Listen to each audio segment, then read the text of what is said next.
서울의 심장부 상류층의 화려함이 응축된 시그너스 홀은 오늘 밤 유난히 눈부셨다. 국내 굴지의 건설사 태영건설 안주인 박혜진 여사의 50번째 생일 파티가 열리는 곳이었다. 수백 개의 샹들리에에서 쏟아지는 빛은 최고급 샴페인 잔에 부딪혀 부서졌고 귓가를 간지럽히는 클래식 선율과 사람들의 낮은 웃음소리가 기묘한 불협화음을 이뤘다. 한지은은 이 모든 풍경의 이방인이었다. 그녀는 홀의 구석, 거대한 대리석 기둥 뒤에 조용히 서 있었다. 손에 든 샴페인 잔은 이미 미지근해졌지만 한 모금도 마시지 않았다. 그녀의 시선은 파티의 중심에서 여왕처럼 좌중을 압도하고 있는 박혜진 여사에게 향했다. 그리고 그 옆 어색한 미소를 지으며 잔을 부딪히고 있는 남자 김민준. 그녀의 남자친구였다.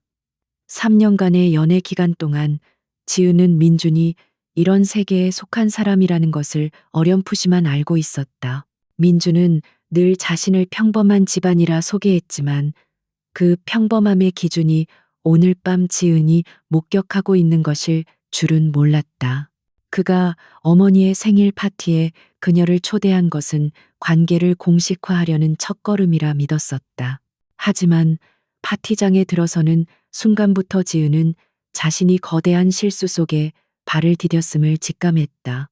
박혜진 여사는 지은의 손을 잡는 대신 위아래로 훑어보는 날카로운 시선으로 인사를 대신했다. 그 시선에는 노골적인 경멸이 담겨 있었다. 지은이 입고 온 단아한 실크 원피스는 유명 디자이너의 것이 아니었으며 그녀의 손에 들린 작은 클러치백 역시 이 파티에 누구도 알아채지 못하는 무명의 브랜드였다. 지은은 유능한 신진 디자이너였지만 그녀의 재능은 아직 값비싼 명품 로고로 증명되지 않았다. 그녀는 그저 아들의 발목을 잡는 가난한 여자일 뿐이었다. 민준아, 저기 이 부사장님 오셨다. 가서 인사드려야지. 박혜진의 목소리는 부드러웠지만 단호했다. 그녀는 민준의 팔을 잡아 끌며 지은을 완벽하게 무시했다. 민준은 지은에게 미안한 듯한 눈빛을 잠시 보냈지만 이내 고개를 돌려 어머니의 뒤를 따랐다. 그가 사라지자 주변에 있던 몇몇 귀부인들이 노골적인 시선으로 지은을 훑어보며 속삭이기 시작했다. 그들의 소리는 작았지만 지은의 귀에는 천둥처럼 들렸다. 지은은 숨이 막혀왔다. 이곳은 그녀를 위한 자리가 아니었다. 그녀는 조용히 발걸음을 옮겨 테라스로 향하는 문 쪽으로 이동하려 했다. 하지만 그때 사회자가 마이크를 잡고 파티의 하이라이트인 선물 증정 시간을 알렸다. 모든 시선이 단상 위로 모였다. 박혜진 여사가 우아한 미소를 지으며 무대 중앙에 섰다. 지은은 지금이 아니면 안 된다는 것을 알았다. 그녀는 민준과 어머니에게 정식으로 인사를 드리고 이 자리를 벗어나야 했다. 그녀는 자신이 몇 날 며칠을 고민하며 준비한 선물을 든 손에 힘을 주었다. 그것은 그녀가 직접 디자인하고 수놓은 작은 비단 스카프였다. 최고급 실크의 전통 자수 기법을 현대적으로 재해석하여 수놓은 세상에 단 하나뿐인 작품이었다. 비록 수백만 원짜리 명품 가방은 아니었지만 그녀의 진심과 재능이 담긴 선물이었다. 지은은 다시 인파 속으로 걸어 들어갔다. 그녀가 민준과 박혜진 여사 근처로 다가서자 주변의 속삭임이 잠시 멎었다. 박혜진은 딸을 소개하는 지인과 대화를 나누다 말고 불쾌한 기색으로 지은을 돌아보았다. 무슨 일이니? 지금 어른들 말씀 중인 거 안 보여? 그녀의 목소리는 얼음장처럼 차가웠다. 민준의 얼굴은 하얗게 질려 있었다. 저, 늦었지만 생신 축하드립니다. 여사님, 작은 선물이지만 받아주셨으면 해서요. 지은은 애써 침착한 목소리를 유지하며 정성스럽게 포장된 상자를 내밀었다. 주변의 모든 시선이 그 작은 상자에 집중되었다. 박혜진은 지은의 손과 상자를 번갈아 보더니 경멸이 가득한 콧방귀를 뀌었다. 그녀는 상자를 받아들지도 않았다. 선물? 이게 네가 말하는 선물이니? 박혜진이 상자를 손가락으로 툭 쳤다. 우리 민준이가 이런 싸구려 취향에 물들었을 줄은 몰랐네. 어디서 이런 걸. 혹시 네가 직접 만든 거니? 어머, 딱 너 같은 수준이네. 조롱 섞인 웃음소리가 홀 안에 울려 퍼졌다. 몇몇 사람이 입을 가리고 웃기 시작했다. 지은의 얼굴에서 핏기가 가시는 것을 보며 민준이 다급하게 입을 열었다. 어머니, 제발. 지은 씨가 정성껏 준비한 거예요. 민준의 목소리는 변명처럼 들렸다. 그 말은 오히려 박혜진의 분노에 불을 지폈다. 정성. 넌 지금 이딴 게 정성이라고 말하는 거니? 태영건설 안주인의 생일 파티에 이런 누더기 같은 걸 들고 와서 정성을 노네? 이게 지금 나를 모욕하는 게 아니면 뭐지? 박혜진은 지은이 내민 상자를 거칠게 빼앗아 들었다. 그리고는 망설임 없이 그것을 열었다. 고운 빛깔의 비단 스카프가 드러나자 그녀의 표정은 더욱 싸늘해졌다. 이게 뭐야? 이런 건 우리 집 청소부도 쓰지 않아. 그녀는 스카프를 구겨쥐더니 마치 더러운 것을 만졌다는 듯 바닥에 내팽개쳤다. 상자와 스카프가 값비싼 대리석 바닥 위로 힘없이 굴러다녔다. 순간 홀 안의 모든 음악과 대화가 멈췄다. 시간도 멈춘 듯했다. 지은은 바닥에 떨어진 자신의 진심을 망연히 내려다보았다. 수백 개의 눈동자가 그녀를 향해 있었다. 동정, 호기심, 그리고 노골적인 조롱이 뒤섞인 시선들이었다. 그녀의 뺨이 불타는 듯 뜨거워졌다. 눈물이 턱 밑까지 차올랐지만 지은은 필사적으로 참아냈다. 그녀는 천천히 고개를 들었다.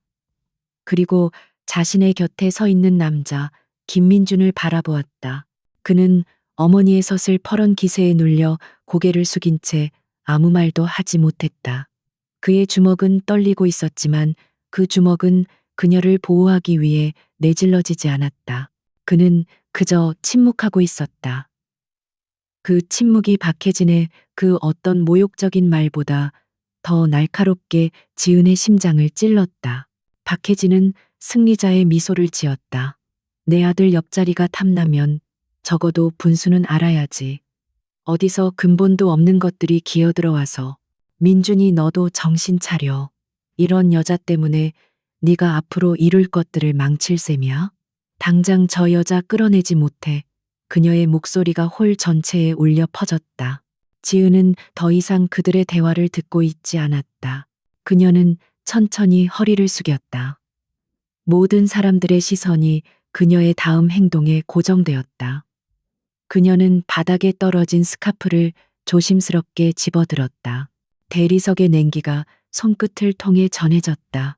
그녀는 스카프에 묻은 먼지를 가볍게 털어냈다. 그 동작은 놀라울 정도로 침착하고 우아했다. 그녀는 일말의 망설임도 없이 자신의 재능과 진심이 담긴 그 천 조각을 소중히 품에 안았다. 지은은 다시 허리를 펴고 섰다. 그녀의 눈은 더 이상 민준을 향하지 않았다. 그녀는 자신을 짓밟고 서 있는 박혜진 여사를 정면으로 응시했다. 그 맑고 단단한 눈빛에 박혜진의 입가가 순간 굳어졌다. 지은은 아직 아무 말도 하지 않았지만 그녀를 둘러싼 공기는 이미 변해 있었다. 폭풍 전야의 고요함이었다. 이 굴욕적인 파티의 끝은 이제 막 시작되고 있었다. 홀 안의 공기는 얼음장처럼 차갑게 얼어붙었다.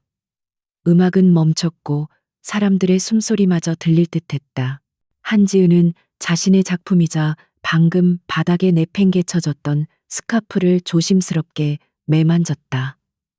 최고급 실크의 감촉이 그녀의 떨리는 손끝을 진정시키는 듯했다. 그녀는 스카프를 다시 접어 품 안에 넣지 않았다. 대신 그것을 자신의 목에 천천히 둘렀다.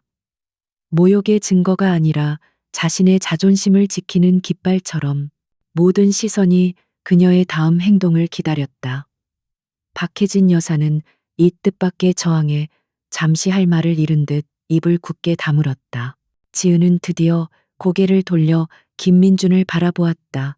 3년을 사랑했던 남자. 하지만 지금 그녀의 눈에 비친 것은 어머니의 그림자 뒤에 숨어 감히 눈도 맞추지 못하는 나약하고 비겁한 한 사내일 뿐이었다. 민준 씨, 그녀의 목소리는 놀라울 정도로 차분하고 또렷했다. 울음기 하나 없는 그 목소리에 민준이 움찔하며 고개를 들었다. 이 스카프 내가 누군가를 위해 내 재능과 시간을 바쳐 만든 첫 번째 작품이에요. 이걸 선물로 준비하면서 난 당신과의 미래를 생각했어요. 그녀의 시선이 민준의 눈을 꿰뚫었다.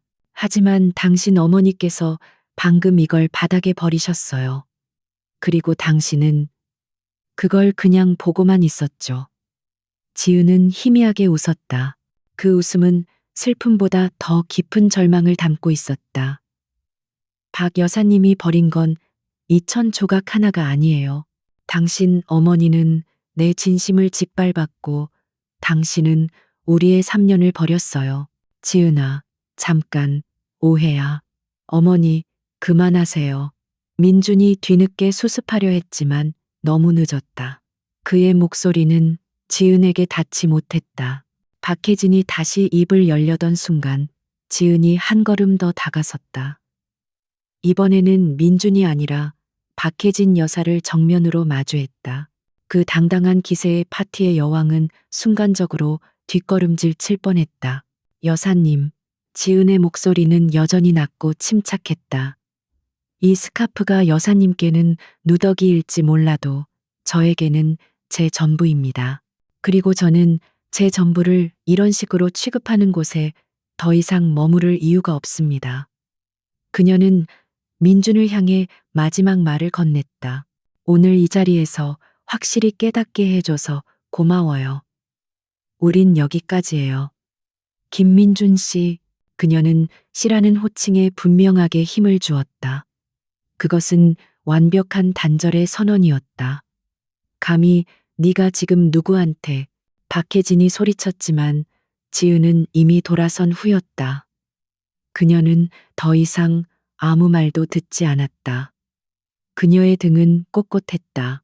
마치 무대 위를 걷는 모델처럼 그녀는 자신을 향해 쏟아지는 수백 개의 시선을 가르며 홀 입구를 향해 걸어갔다. 그녀의 발걸음 소리만이 대리석 바닥에 또렷하게 울렸다.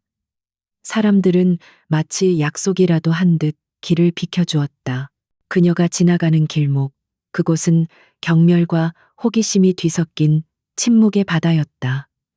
민준이 뒤늦게 그녀를 잡으려 했지만 박혜진이 그의 팔을 거칠게 잡아챘다. 가지마, 저런 애한테 네가 왜 매달려. 그들의 실랑이는 지은의 귓가에 더 이상 들리지 않았다. 화려한 시그너스 홀의 문이 닫히는 순간 지은은 참았던 숨을 길게 내쉬었다. 파티장의 소음이 멀어지고 그녀는 차가운 현실의 공기 속으로 걸어 나왔다. 호텔 로비를 벗어나자마자 차가운 빗방울이 그녀의 뺨을 때렸다. 약속이라도 한 듯 서울의 밤하늘이 뚫린 것처럼 비를 쏟아내기 시작했다. 순식간에 그녀의 실크 원피스가 몸에 달라붙었다. 지은은 빗속에 망연히 서 있었다. 택시를 잡아야 했다. 하지만 이 꼴로는 어떤 택시도 그녀를 태워주지 않을 것 같았다. 수치심과 분노, 그리고 배신감이 뒤엉켜 눈물이 쏟아질 것 같았지만 그녀는 입술을 굳게 깨물었다. 지금 울면 그들에게 지는 것이었다. 그녀는 비에 젖든 말든 당당하게 빗속을 걸어 큰 길가로 향했다. 그때였다. 그녀의 곁으로 검은색 세단 한 대가 물보라를 일으키며 다가와 멈췄다. 너무나 조용하고 부드러운 움직임이라 지은은 차가 멈춘 것을 뒤늦게 알아차렸다. 최고급 세단 제네시스 G90의 칠흑 같은 검은색 차체 위로 빗방울이 미끄러지고 있었다.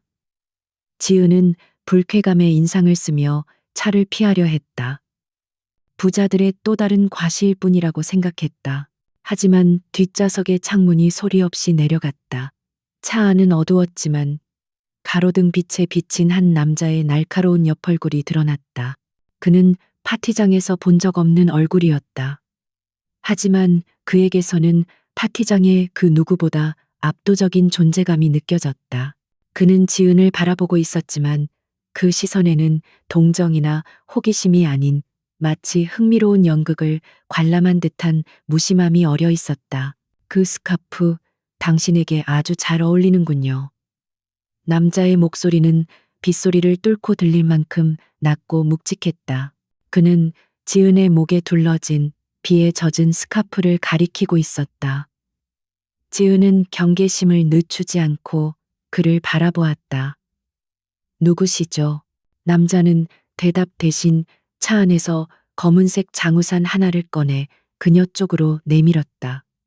그리고 이어 금박 테두리가 둘러진 검은색 명함 한 장을 함께 건넸다. 그 정도 재능이라면 그런 무대에서 낭비되어서는 안 됩니다. 그의 말은 질문이 아니라 단언이었다. 이걸 받으세요. 비를 피하는 용도일 수도 있고 아니면 새로운 기회의 문이 될 수도 있겠죠. 남자의 입가에 희미한 미소가 스쳤다. 지우는 망설였다. 이 남자는 위험해 보였다. 하지만 지금 그녀는 더 이상 잃을 것도 없었다. 그녀는 손을 뻗어 우산과 명함을 받아들었. 그녀의 젖은 손끝이 남자의 마른 손가락과 잠시 스쳤다. 감사합니다. 지은이 입을 열자마자 창문이 다시 소리 없이 올라갔다. 검은색 세단은 빗속으로 미끄러지듯 사라졌다. 지은은 거대한 우산 아래에서 자신을 덮쳐오는 추위와는 또 다른 종류의 전율을 느꼈다. 그녀는 손에 쥔 명함을 내려다보았다. 빗물에 번지지 않는 잉크로 찍힌 이름, YP그룹 회장 권태민. 지은의 눈이 커졌다. YP그룹, 태영건설, 즉 김민준의 집안이 가장 두려워하고 증오하는 경쟁사였다. 국내 재계 서열을 다투는 거대한 제국, 그 정점에 있는 남자. 그가 왜 자신에게. 지은은 차가 사라진 방향을 망연히 바라보았다. 빗줄기는 더욱 거세지고 있었다. 그녀의 손에 들린 것은 단순한 명함이 아니었다. 그것은 복수의 초대장이거나 혹은 또 다른 나락으로 향하는 입구일지도 몰랐다. 다음 날 아침 한지은은 자신의 작은 원룸 옥탑방에서 눈을 떴다.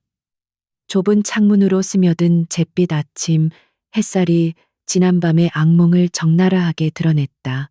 비에 젖었던 실크 원피스는 의자 위에 볼품없이 걸쳐져 있었고 목에 둘렀던 스카프만이 화장대 위에서 여전히 고운 빛을 발하고 있었다. 3년간의 연애가 끝났다는 사실보다 지난밤 자신이 겪었던 굴욕감이 더 그녀를 짓눌렀다. 그녀는 멍하니 앉아 있었다. 휴대폰은 수십 통의 부재중 전화와 문자로 폭발할 것 같았다. 김민준, 그리고 그의 번호를 차단하자 날아오기 시작한 낯선 번호들. 그녀는 휴대폰 전원을 완전히 꺼버렸다. 모든 것이 끝났다. 이제 다시 바닥부터 시작해야 했다. 그녀의 재능, 그녀의 디자인, 그것만이 그녀가 기댈 수 있는 유일한 것이었다. 그때 현관문을 두드리는 소리가 들렸다. 지은은 이른 아침에 방문객에 놀라 몸을 움츠렸다. 민준일까? 아니면 설마 박혜진 여사가 사람을 보낸 것일까? 누구세요?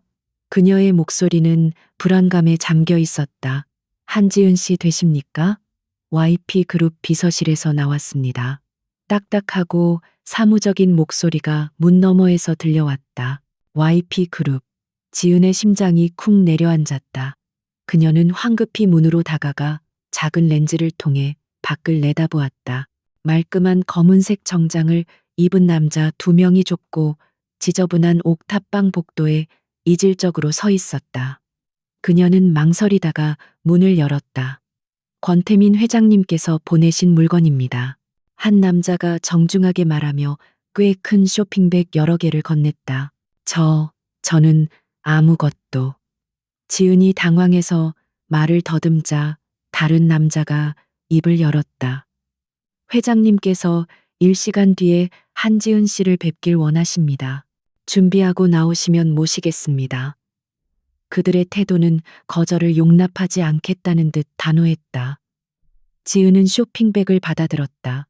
안에는 최고급 브랜드의 옷과 신발, 그리고 화장품이 들어 있었다. 이건 단순한 배려가 아니었다. 자신을 완전히 새로 꾸미라는 무언의 압력이었다. 일시간 뒤 지은은 어제와는 완전히 다른 모습으로 그들의 차에 올랐다. 검은색 세단은 그녀의 좁은 골목길을 빠져나와 서울의 심장부 YP그룹 본사 빌딩으로 향했다. 꼭대기층 회장 집무실의 문이 열리자 거대한 통유리창 너머로 서울 시내가 한눈에 내려다 보이는 압도적인 풍경이 그녀를 맞았다. 권태민은 창가에 서서 도시를 내려다보고 있었다. 그는 천천히 돌아섰다. 어젯밤 차 안에서 본 것보다 훨씬 더 위압적이었다. 완벽하게 재단된 슈트, 흐트러짐 없는 머리카락, 그리고 모든 것을 꿰뚫어보는 듯한 차가운 눈빛. 앉아요. 그가 턱짓으로 거대한 마호가니 책상 앞의 의자를 가리켰다. 지은은 조용히 걸어가 자리에 앉았다. 그의 시선이 노골적으로 그녀를 훑었다. 자신이 보낸 옷이 잘 어울리는지 확인하는 듯했다. 김민준과는 완전히 끝난 겁니까? 태민이 물었다. 그의 목소리에는 어떠한 감정도 실려 있지 않았다. 네, 지은은 짧게 대답했다. 박혜진 여사가 당신에게 한 짓은 명백한 인격 모독이자 폭력이었습니다. 태민은 사실을 나열하듯 말했다. 하지만 당신은 울거나 도망치지 않았죠. 오히려 그들의 위선을 정면으로 찔렀습니다. 그 점이 마음에 들었어요. 지은은 그가 무슨 말을 하려는지 알 수 없었다.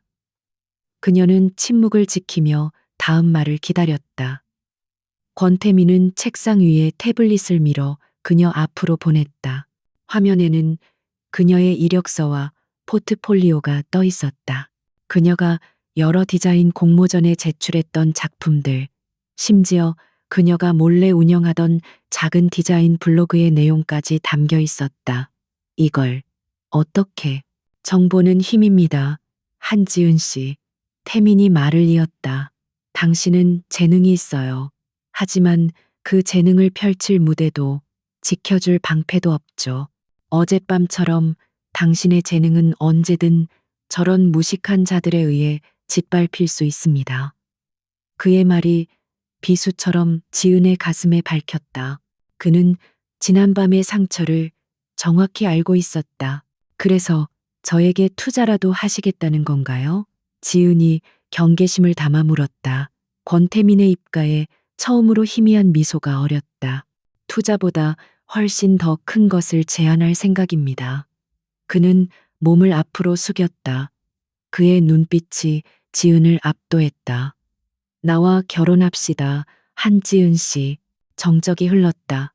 지은은 자신이 잘못 들었나 싶어 귀를 의심했다. 방금 이 남자가 대한민국 재계 서열 1위 YP그룹의 회장이 어제 막 실현당한 옥탑방 디자이너에게 청혼을 한 것이다. 지금 농담하시는 거죠? 그녀의 목소리가 떨렸다. 나는 농담의 시간을 낭비하는 사람이 아닙니다. 태민은 단호했다. 물론 사랑을 기반으로 한 낭만적인 결혼을 기대하는 건 아닐 겁니다. 이건 철저한 비즈니스 계약 결혼입니다. 그는 다시 태블릿을 조작했다. 화면이 바뀌며 빼곡한 조항들이 나타났다. 결혼 계약서라는 제목이 선명했다. 왜 저죠? 지은이 물을 수 있는 유일한 질문이었다. 당신 정도의 사람이면 원하는 어떤 여자와도 결혼할 수 있을 텐데요. 권태민은 의자에 등을 기댔다. 그래서 당신이어야 합니다. 한지은 씨는 나에게 아무것도 바라지 않으니까. 그는 설명을 이어갔다. YP그룹 회장 자리는 겉보기엔 화려하지만 사방이 적입니다. 특히 내 자리를 호시탐탐 노리는 이복 형제들과 그들을 등에 업은 늙은 이사들. 그들은 자신들의 입맛에 맞는 여자를 내 옆에 붙여 나를 조종하려 합니다.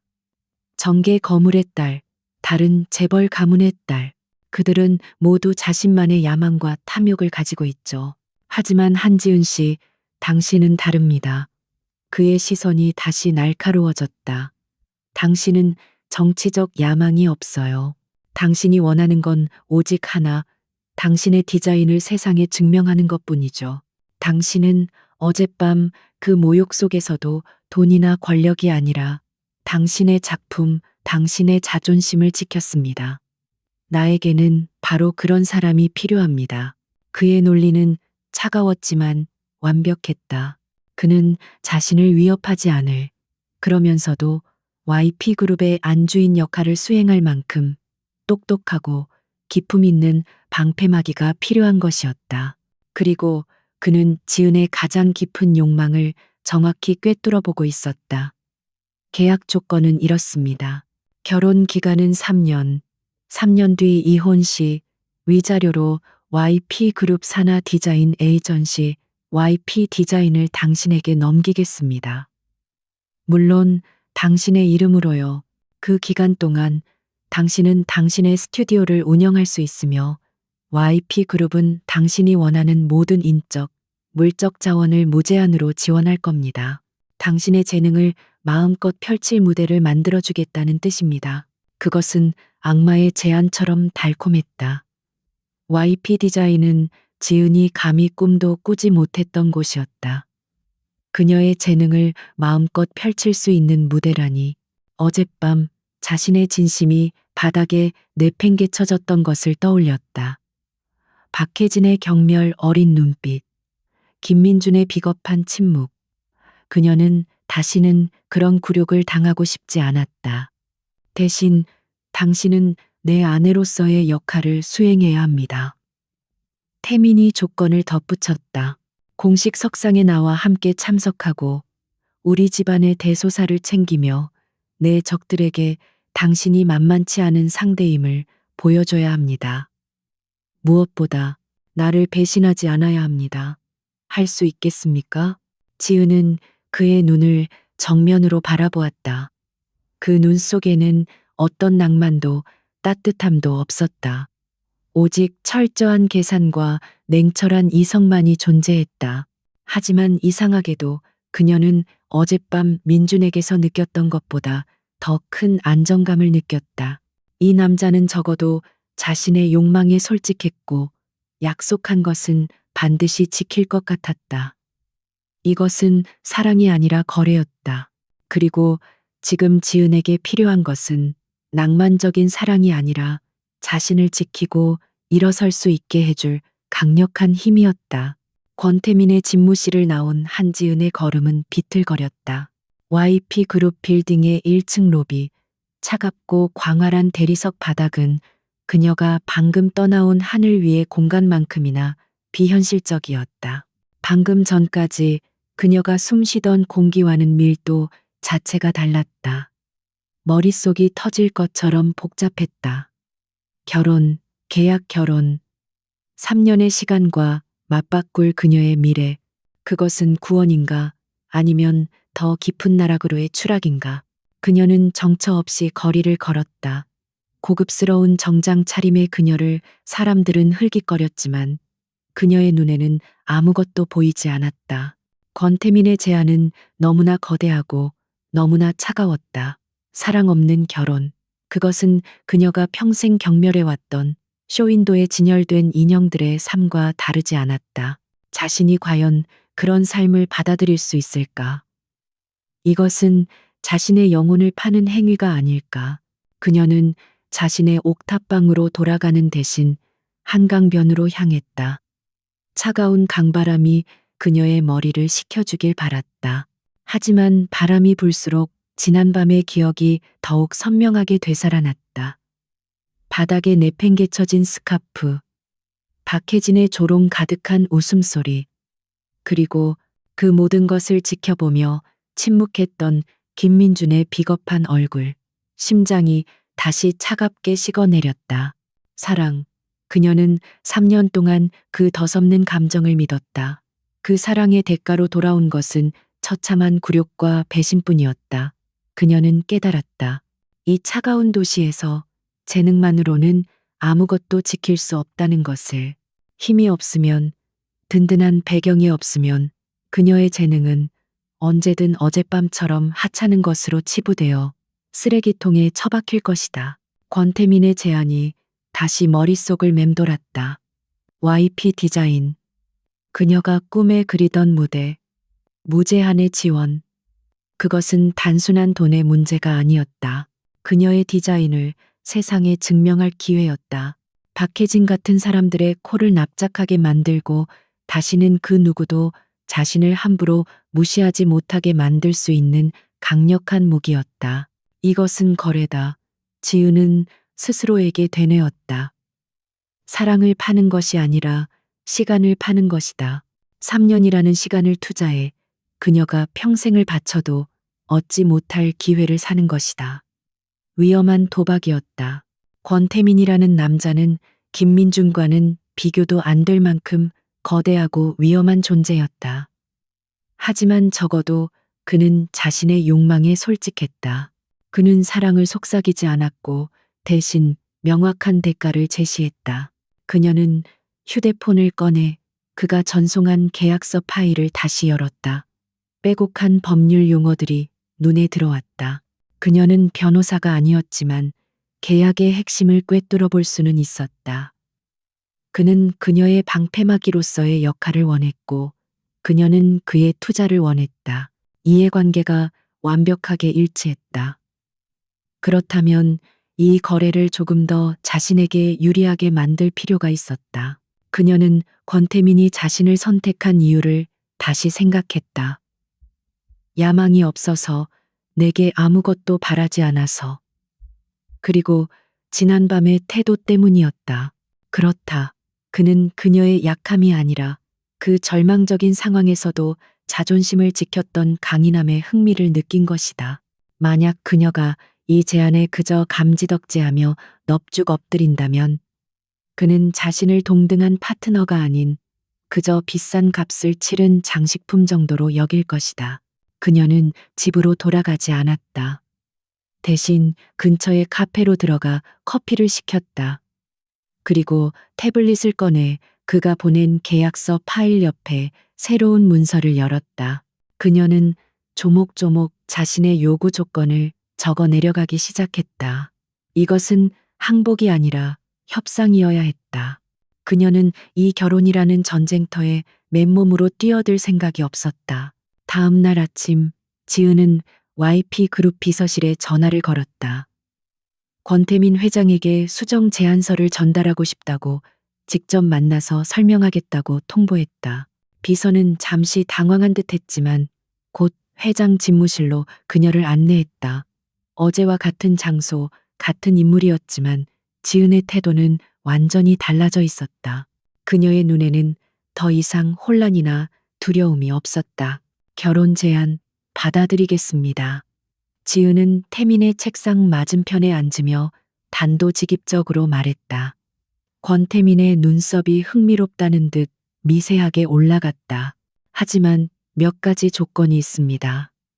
계약서에 추가되어야 할 조항들입니다. 그녀는 자신이 밤새 작성한 문서를 그의 앞에 내밀었다. 첫 번째, 지은은 그의 눈을 피하지 않고 똑바로 바라보았다. 이것은 계약 결혼이며 우리는 비즈니스 파트너입니다. 저는 공식 석상에서는 완벽한 YP그룹의 안주인 역할을 수행하겠지만 사적인 영역에서는 동등한 파트너로서의 상호 존중을 요구합니다. 저는 회장님의 소유물이 아닙니다. 두 번째, 그녀는 말을 이었다. 제 스튜디오 운영과 디자인에 관한 모든 결정권은 전적으로 저에게 있습니다. YP의 지원은 자원으로 활용하되 그 어떤 간섭도 받지 않겠습니다. 제 창의력은 거래의 대상이 될 수 없습니다. 그녀의 목소리는 단호했다. 마지막으로 3년 뒤 계약 종료 시 이혼 사유는 성격 차이로 합의하며 YP 디자인의 양도 외에 그 어떤 추가적인 재산 분할이나 위자료도 요구하지 않을 것입니다. 마찬가지로 회장님 역시 저의 사생활에 대해 어떠한 책임도 묻지 않습니다. 권태민은 그녀가 내민 문서를 천천히 읽어내려갔다. 그의 얼굴은 여전히 표정을 읽기 어려웠지만 그의 입가에는 어제보다 훨씬 더 짙은 미소가 걸려 있었다. 그는 고개를 들어 지은을 바라보았다. 그의 눈빛은 차가웠지만 그 안에는 명백한 인정이 담겨 있었다. 그는 그녀가 그저 순진한 피해자일 뿐이라고 생각했다면 오산이었다. 좋습니다. 태민이 낮게 말했다. 당신의 조건들 모두 받아들이죠. 오히려 당신이 이런 요구를 하지 않았다면 실망했을 겁니다. 내 파트너가 될 사람이 그 정도의 배짱도 없어서야 쓰겠습니까? 그는 자리에서 일어나 지은에게 손을 내밀었다. 그럼 한지은 씨, YP그룹에 오신 것을 환영합니다. 아니, 이제는 권지은 여사라고 불러야겠군요. 지은은 그의 손을 망설임 없이 맞잡았다. 두 사람의 손은 둘 다 차가웠지만 그 악수는 그 어떤 맹세보다 견고했다. 이것은 사랑의 서약이 아닌 두 개의 거대한 욕망이 충돌하며 맺어진 전략적 동맹의 시작이었다. 한지은의 새로운 삶은 결혼식이 아니라 침투로 시작되었다. 권태민의 펜트하우스, YP타워의 가장 높은 곳에 위치한 그곳은 집이라기보다는 유리와 강철로 지어진 하늘 위의 요새였다. 서울 전체가 발 아래 깔려 있었고 며칠 전 그녀가 끔찍한 굴욕을 당했던 시그너스 홀조차 그저 작은 불빛 중 하나로 보일 뿐이었다. 그 압도적인 상징성을 그녀는 놓치지 않았다. 이쪽은 한지은 씨의 공간입니다. 태민의 비서가 안내한 곳은 펜트하우스의 한쪽 날개를 통째로 차지하는 거대한 공간이었다. 침실, 드레스룸, 서재, 그리고 작은 작업실까지 완벽하게 갖춰져 있었다. 그녀의 옥탑방 수십 개를 합친 것보다 더 넓었지만 인테리어는 권태민의 집무실처럼 차갑고 미니멀했다. 회장님의 공간은 반대편 날개에 있습니다. 두 사람의 계약은 공간 분리에서부터 명확히 드러났다. 그들은 부부의 침실을 공유하지 않을 터였다. 지은은 오히려 그 점이 마음에 들었다. 그녀는 이 거대한 집에 팔려온 것이 아니라 자신의 목표를 위해 전략적 제휴를 맺으러 온 것이었다. 감사합니다. 그녀의 짧은 대답에 비서는 정중히 고개를 숙이고 물러났다. 그날 오후부터 한지은 프로젝트가 가동되기 시작했다. 권태민이 고용한 최고의 전문가들이 펜트하우스로 물밀듯이 밀려들었다. 스타일리스트 팀이 그녀의 드레스룸을 채우기 시작했다. 어제 그녀가 입었던 것과는 차원이 다른 그야말로 재벌가 사모님의 위상에 걸맞은 의상과 보석들이었다. 지은은 그것들을 무표정하게 바라보았다. 이건 제 갑옷이 될 거예요. 그녀는 자신을 담당한 수석 스타일리스트에게 말했다. 스타일리스트는 지은의 그 표현에 잠시 놀랐지만 이내 그녀의 눈빛에 담긴 결의를 읽고 고개를 끄덕였다. 이것은 단순히 예쁘게 꾸미는 작업이 아니었다. 한지은이라는 신진 디자이너를 지우고 YP그룹의 안주인이라는 새로운 페르소나를 덧씌우는 과정이었다. 하지만 진정한 변화는 외적인 것이 아니었다. 다음으로 투입된 사람은 대한민국 최고의 사교계 에티켓 강사였다. 그녀는 지은에게 와인잔을 잡는 법이나 우아하게 걷는 법 따위를 가르치지 않았다. 사교계는 전쟁터입니다. 사모님. 첫날 그녀가 지은에게 한 말이었다. 우리가 배울 것은 예절이 아니라 그 예절 뒤에 숨겨진 힘의 논리입니다. 그녀는 지은에게 미소로 상대를 제압하는 법, 모욕적인 말을 듣고도 태연하게 받아치는 법, 상대의 집안 내력과 약점을 파악해 대화의 주도권을 잡는 법을 가르쳤다. 지은은 스펀지처럼 모든 것을 빨아들였다. 박혜진 여사와의 만남은 그녀에게 끔찍한 트라우마인 동시에 최고의 교보제가 되었다. 그녀는 다시는 그날처럼 무방비 상태로 당하지 않으리라 다짐했다. 권태민은 이 모든 과정을 멀리서 지켜볼 뿐 직접 개입하지 않았다. 그는 저녁 식사 시간에만 가끔 지은과 마주쳤다. 거대한 식탁의 양끝에 앉아 식사를 하는 두 사람의 모습은 기묘할 정도로 고요했다. 교육은 할 만합니까? 태민이 어느 날 저녁 무심하게 물었다. 전쟁 준비는 늘 흥미롭죠. 지은이 나이프질을 멈추지 않고 대답했다. 다만 제 본업에도 충실하고 싶습니다. 그녀는 자신이 밤새 작성한 서류를 건넸다. JEHAN 아틀리에 사업 계획서였다. 그녀가 요구한 것은 단순한 자금 지원이 아니었다. YP그룹이 보유한 법무팀의 지원, 강남의 핵심 상권에 위치한 사업, 그리고 업계 최고의 인재들을 스카우트할 수 있는 권한이었다. 태미는 그녀의 계획서를 그 자리에서 꼼꼼히 읽어내려갔다. 그의 표정은 여전히 무심했지만 눈빛은 날카롭게 빛나고 있었다. 그녀의 계획은 아마추어 디자이너의 꿈이 아니라 이미 시장을 분석하고 타깃을 설정하며 구체적인 수익 모델까지 설계한 전문 경영인의 그것이었다. JEHA인이라 당신의 이니셜이군요. 제 이름으로 승부할 겁니다. 권태민 회장님의 아내라는 타이틀이 아니라 지은의 목소리에는 흔들림이 없었다. 태민은 서류를 덮었다. 좋습니다. 내일부로 YP 전략기획실 소속 TF팀이 이 프로젝트를 지원할 겁니다. 당신의 갑옷이 아니라 당신의 거미들 스튜디오를 만들 수 있도록. 그날 이후 지은의 하루는 24시간이 모자랄 정도로 바쁘게 돌아갔다. 오전에는 YP그룹의 안주인이 되기 위한 혹독한 훈련을 받았고 오후에는 JEHAN 아틀리에의 대표로서 자신의 왕국을 건설하기 시작했다. 권태민의 지원은 약속대로 무제한이었다.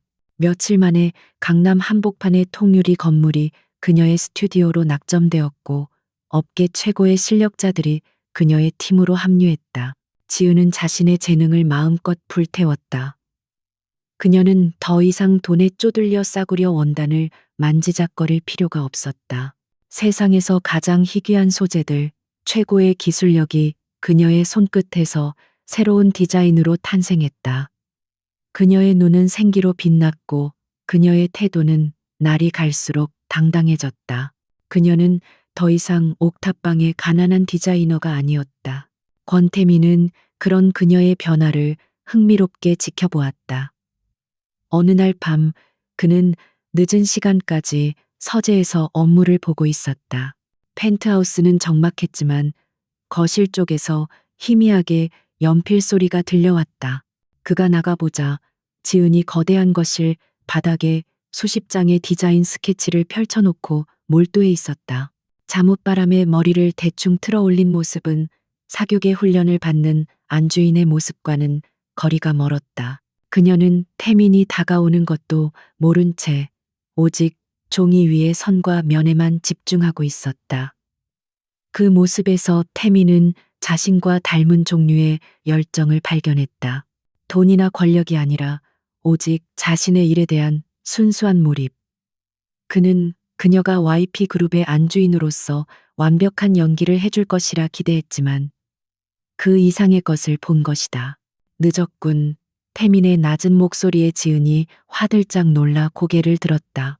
회장님, 아직 안 주무셨군요. 그녀는 황급히 스케치들을 정리하려 했다. 내일 있을 이사회 준비 때문에. 태민은 그녀의 스케치 중 하나를 집어들었다. 독특한 비대칭 구조의 드레스 디자인이었다. 이걸 당신이 직접 디자인한 건가? 네, 아틀리에의 첫 번째 컬렉션입니다. 지은은 그의 반응을 살폈다. 그의 눈은 디자인의 구조적인 부분을 날카롭게 좇고 있었다. 대담하군. 구조적이면서도 유려해. 박혜진 여사가 바닥에 던졌던 그 스카프의 문양과 비슷한 패턴이 들어갔군. 그의 말에 지은의 손이 멈칫했다. 그가 그것을 기억하고 있었다. 그건 제 시그니처입니다. 짓밟았다고 해서 사라지는 게 아니죠. 오히려 더 강하게 피어날 겁니다. 그녀의 목소리에 자부심이 묻어났다. 태미는 스케치를 내려놓았다. 그는 그녀의 디자인을 평가한 것이 아니라 그녀의 의도를 읽은 것이었다. 두 사람 사이에 짧은 침묵이 흘렀다. 그것은 더 이상 고용주와 피고용인 혹은 계약 파트너 사이의 침묵이 아니었다. 곧 결혼 발표를 할 겁니다. 태민이 본론을 꺼냈다. 다음 주 YP 그룹 창립 기념 파티에서 공식적으로 당신을 소개할 생각입니다. 당신을 세상에 드러낼 첫 번째 무대가 될 겁니다. 그는 지은을 바라보았다. 그곳에는 당신이 아는 얼굴들도 꽤 많이 오겠죠. 그의 말은 박혜진 여사와 김민준을 의미하는 것이었다. 지은의 심장이 차갑게 뛰기 시작했다. 그녀는 고개를 끄덕였다. 기대되네요. 제가 얼마나 변했는지 그들에게도 보여줘야 하니까요. 그녀의 눈빛은 더 이상 상처 입은 피해자의 것이 아니었다. 그것은 자신의 영토를 되찾을 준비가 된 화려하고 위험한 불사조의 눈빛이었다. 한지은이 권태민의 성에서 새로운 무기를 벼리는 동안 그녀가 떠나온 세계는 서서히 균열을 보이기 시작했다. 그 미세한 균열의 중심에는 태영건설, 김민준의 집안이 있었다. 그들은 자신들의 발밑이 꺼지고 있다는 사실을 가장 늦게 알아차렸다. 모든 것은 물밑에서 권태민이라는 거대한 포식자의 그림자 속에서 조용히 진행되었다. 태영건설의 긴급 임원 회의실은 담배 연기로 자욱했다. 김민준의 아버지인 김 회장이 재떨이에 담배를 비벼 끄며 고함을 질렀다. 도대체 이유가 뭐란 말인가? 3년을 공들인 서초동 재개발 사업이 막판에 환경 영향 평가 문제로 보류가 돼? 이게 말이 된다고 생각하나? 그의 핏발선 눈이 임원들을 훑었다. 아무도 선뜻 입을 열지 못했다. 그들 중 누구도 최근 벌어지는 일들을 논리적으로 설명할 수 없었다. 지난주에는 주거래은행이 갑자기 대출 한도를 축소하겠다고 통보해왔고, 어제는 태영건설의 주가가 이유 없는 악성 루머로 하한가를 쳤다. 마치 보이지 않는 손이 태영건설의 숨통을 서서히 조여오는 듯했다. 회의실 구석에 앉아있던 김민주는 아버지의 분노가 자신에게 향하지 않기만을 바랄 뿐이었다. 그의 머릿속은 온통 다른 생각으로 가득 차 있었다. 그날 밤 파티장에서 모욕을 견디며 돌아섰던 한지은의 꼿꼿한 뒷모습. 그날 이후로 지은은 흔적도 없이 사라졌다. 그녀의 휴대폰은 없는 번호가 되었고 그녀가 살던 옥탑방은 이미 다른 세입자가 들어와 있었다. 민주는 그제야 자신이 무엇을 잃었는지 어렴풋이 깨닫기 시작했다. 그는 지은을 사랑했지만 어머니의 그늘과 집안의 부를 포기할 용기는 없었다. 하지만 이제 그부의 근간이 흔들리자 그가 버렸던 것들의 가치가 뒤늦게 사무치기 시작했다. 그는 지은이 필요했다. 그녀의 위로가, 그녀의 맹목적이었던 지지가 절실했다. 그는 회의가 끝나자마자 어머니 박혜진 여사에게 달려갔다. 어머니, 혹시 지은 씨에게 따로 연락하셨어요? 그날 이후로 연락이 되질 않아요. 그의 초조한 물음에 박혜진은 하던 네일 케어를 멈추고 어이없다는 듯 아들을 쳐다보았다. 연락? 내가 그 천한 애한테 연락을 왜 해? 그 애가 내 발목 잡는 거 내가 끊어줬으면 고맙다고 해야지. 아직도 정신 못 차렸어? 어머니, 민준이 답답한 듯 소리쳤다. 지금 회사가 얼마나 힘든지 모르세요? 이 모든 일이 혹시 그 파티 때문은 아닐까요? 우리가 누군가에게 단단히 잘못 보인 건 아닐까요? 그의 목소리에는 이성적인 분석이 아닌 막연한 불안감이 담겨 있었다. 박혜진은 코웃음을 쳤다. 네가 드디어 돌았구나. 그깟 계집애 하나 때문에 우리 태영건설이 흔들려? 넌 네 애비랑 똑같아. 위기가 닥치면 이성적인 판단은 못하고 꼭 저렇게 약한 소리만 골라서 하지. 그녀는 아들을 한심하다는 듯이 쳐다보며 다시 손톱을 다듬기 시작했다. 하지만 민준의 말은 박혜진의 마음에도 작은 돌멩이를 던졌다. 물론 그녀는 자신의 아들처럼 그 계집애가 원인이라고는 추호도 생각하지 않았다. 하지만 그녀 역시 최근 상류층 사교계에서 들려오는 미묘한 소문들을 감지하고 있었다. YP그룹의 권태민 회장이 곧 결혼 발표를 한다는 소문. 그리고 그 상대가 베일에 쌓여 있다는 것. 며칠 뒤 박혜진은 평소 어울리던 재벌가 부인들과의 티타임에서 결정적인 소문을 듣게 되었다. 박 여사, 들었어? 예전에 박 여사 생일 파티에 왔던 아가씨 말이야. 한 부인이 조심스럽게 운을 뗐다. 김민준 씨랑 사귄다던 디자인한다던 그 아가씨. 박혜진의 미간이 좁혀졌다. 그 얘기는 꺼내지도 마세요. 기분 나쁘니까. 그녀의 쌀쌀맞은 반응에도 상대는 아랑곳하지 않고 목소리를 낮췄다. 아니, 그게 중요한 게 아니라 그 아가씨가 요즘 강남 한복판에 엄청난 규모로 디자인 스튜디오를 열었대. 이름이 JEHAN 아틀리에라나. 뭐라고요? 박혜진이 잔을 내려놓았다. 옥탑방에 살던 가난뱅이가 강남의 스튜디오라니. 누구 돈으로요? 뻔하지. 어느 늙은 회장이라도 물었나 보죠. 내가 그럴 줄 알았어.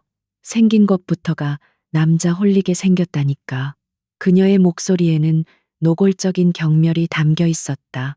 아니, 그게 소문이 좀 이상하게 돌아서 말이야. 부인이 눈치를 살피며 말했다. 그 뒤에 엄청난 거물이 있다는 거야. YP그룹이라는 말도 있고. 아무튼 보통 내기가 아니라는 거지. 그 스튜디오 개소식에 YP 법무팀이랑 전략기획실 사람들이 총출동했다는 말도 있더라고. YP 그룹. 그 이름이 나오자 박혜진의 표정이 굳어졌다. 최근 태영건설을 가장 거세게 압박하고 있는 장본인이었다. 단순히 사업적인 경쟁을 넘어 마치 태영건설을 지도상에서 지워버리려는 듯이 사방에서 조여오고 있었다. 설마 그녀는 고개를 저었다. 그 계집애와 YP가 관련 있을 리 없었다. 권태민처럼 눈 높은 남자가 그런 싸구려를 거둘 리 없었다. 하지만 그날 저녁 박혜진은 남편인 김 회장으로부터 충격적인 소식을 듣게 된다. 태영건설의 사활이 걸린 국가디자인센터 건립 프로젝트 입찰에 신생 스튜디오인 JEHAN 아틀리에가 YP그룹의 전폭적인 지원을 받으며 참여한다는 것이었다. 그것은 단순한 참여가 아니라 가장 유력한 다크호스로 급부상했다는 소식이었다. 뭐라고요? 헤이. 그게 한지은, 그의 이름이잖아요. 박혜진이 비명처럼 소리쳤다. 그 아가 감히 우리 앞길을 막아? YP를 등에 업고 이게 어떻게 된 일이에요. 그녀의 오만했던 얼굴이 분노와 당혹감으로 일그러졌다. 김 회장은 이미 넋이 나간 표정이었다. 모르겠소. 하지만 YP가 이번 입찰에 사활을 건 것 같아. 그 스튜디오가 사실상 YP의 위장 계열사나 다름없다는 보고요. 우리가 이 입찰까지 놓치면 태영은 정말 끝장이요. 절망적인 목소리였다. 박혜진은 그제야 모든 조각이 맞춰지는 것을 느꼈다. 하지만 그녀의 오만한 두뇌는 진실과는 정반대의 결론에 도달했다. 한지은이 권태민의 아내가 되었다는 상상은 하지도 못했다. 그녀의 결론은 단 하나였다. 그 요망한 계집애가 권태민 회장을 홀려서 스폰서를 잡았고 이제 그 힘을 빌려 우리 집안에 복수하려는 것이다. 기가 막혀서 박혜진의 입에서 차가운 웃음이 새어나왔다. 감히 옥탑방 거지 주제에 YP 뒤에 숨어서 우리한테 덤벼? 본때를 보여줘야지. 어디서 배운 버르장머리인지 내가 이번에 확실하게 뿌리를 뽑아주겠어. 그녀의 눈이 섬뜩하게 빛났다. 그녀는 즉시 비서를 불렀다. 지금 당장 업계 신문사 편집장들 좀 연결해. 그리고 국토부 디자인 심의위원회 위원들 명단도 다시 한번 체크하고. 그녀는 한지은의 재능을 꺾는 것만으로는 부족했다. 그녀는 그 스튜디오가 다시는 재개할 수 없도록 그 제2 헨이라는 이름이 업계에서 영원히 매장당하도록 만들 계획을 세우기 시작했다. 거대한 폭풍이 또다시 한지은을 향해 몰려오고 있었다. 국가 디자인 센터 건립 프로젝트 입찰 발표일. 대한민국 건축 및 디자인 업계의 모든 이목이 이곳 정부종합청사 대강당으로 쏠려 있었다. 이 프로젝트는 단순한 건물 하나를 짓는 것이 아니었다. 차세대 국가 디자인의 방향성을 제시하고 향후 10년간 관련 산업을 이끌어갈 심장부를 만드는 상징적인 사업이었다. 그리고 오늘 이곳은 두 개의 왕국이 충돌하는 전쟁터가 되었다. 한지은은 JEHAN 아틀리에의 대표 자격으로 발표자석에 앉아 있었다. 그녀의 등은 꼿꼿했고 시선은 정면의 심사위원석을 향해 고정되어 있었다. 완벽하게 재단된 검은색 슈트는 그녀의 갑옷이었고 차갑게 빛나는 눈빛은 그녀의 검이었다. 며칠 전 그녀는 권태민으로부터 태영건설의 절박한 상황과 박혜진 여사의 물밑 작업을 모두 보고받았다. 박혜진 여사가 심사위원 중 절반 이상에게 개인적으로 연락을 취했습니다. 권태민의 비서실장이 건넨 보고서는 구체적이었다. 제2 한 아틀리에는 신생업체라 경험이 부족하다. 한지은 대표의 사생활이 복잡하다. YP의 힘을 빌려 업계 질서를 흐린다는 식의 악의적인 소문들이었다. 그들은 지은의 실력이 아니라 그녀의 출신과 성별을 공격했다. 하지만 지은은 동요하지 않았다. 오히려 그녀의 심장은 차가운 분노로 뜨거워졌다. 그들은 내가 여전히 옥탑방에서 우는 줄 아나 보군요. 그녀가 태민에게 말했다. 아니, 그들은 당신이 두려운 겁니다. 태민의 대답은 짧았지만 명확했다. 그는 그녀에게 어떤 조언도 하지 않았다. 그저 당신의 실력으로 그들의 입을 다물게 만드세요. 라고 말했을 뿐이다. 강당의 문이 열리고 마지막 발표자 팀이 들어섰다. 태영건설 임직원들이었다. 그리고 그들 맨 앞에 헬쑥한 얼굴로 서류를 든 김민준이 있었다. 그들의 시선이 허공에서 부딪혔다. 김민준은 숨이 멎는 듯했다. 그가 알던 한지은이 아니었다. 그곳에는 감히 눈을 마주칠 수 없는 압도적인 존재감의 여인이 앉아 있었다. 그녀의 시선은 그를 스쳐 지나갔다. 마치 길가의 돌멩이를 보는 듯한 어떤 감정도 담기지 않은 무심한 시선이었다. 그 무관심이 민준의 가슴을 가장 아프게 찔렀다. 그는 그녀에게 다가가 무슨 말이라도 하고 싶었지만 발이 떨어지지 않았다. 그녀의 양옆에는 YP그룹에서 파견된 최고의 변호사와 전략기획팀장이 철벽처럼 버티고 있었다. 먼저 태영건설의 발표가 시작되었다. 발표자는 김민준이었다. 그는 태영건설의 오랜 역사와 안정성을 강조했다. 하지만 그의 목소리는 미세하게 떨리고 있었고 그의 논리는 절박했지만 새로움이 없었다. 그는 전통과 신뢰를 외쳤지만 심사위원들의 표정은 지루해 보였다. 모두가 태영건설의 위기를 알고 있었다. 그들의 디자인은 과거의 영광에 기댄 진부한 모방작에 불과했다. 발표가 끝나고 질의응답 시간이 되자 한 심사위원이 날카롭게 파고들었다. 태영건설의 최근 자금난에 대한 우려가 큽니다. 이런 국가적 프로젝트를 수행할 동력이 남아있다고 보십니까? 민준의 얼굴이 하얗게 질렸다. 그는 횡설수설하며 원론적인 대답만을 늘어놓았다. 그들의 발표는 재앙에 가까웠다.